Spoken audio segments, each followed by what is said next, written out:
बहू तो बहू होती है। अक्सर लोगों को कहते सुनता हूँ, हमारी बहू बेटी जैसी है।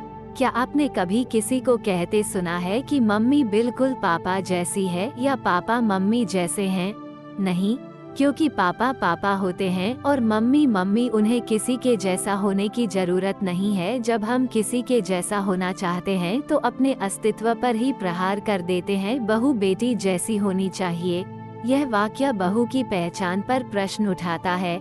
क्या बहू होने में अपनी कोई खासियत नहीं है जो बेटी जैसा होने का प्रमाण चाहिए?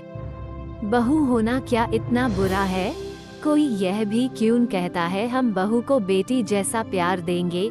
इसका मतलब बहू जैसा प्यार या तो होता ही नहीं या फिर देने लायक नहीं होता। बहू बहू होती है और बेटी बेटी, इनकी तुलना करना बेबुनियाद है। बेटी घर में जन्म लेती है, बहू पराए घर से आती है, अपना बचपन कहीं पीछे छोड़ आती है।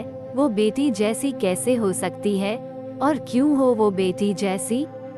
जब वो कहते कि मैं बेटी जैसी हूँ, मैंने कहा मैं बचपन से तो किसी और की बेटी थी, अब अचानक स्टेटस कैसे बदलूं? मुझे नहीं होना किसी के जैसा, मैं स्वयं में ही संपूर्ण हूँ।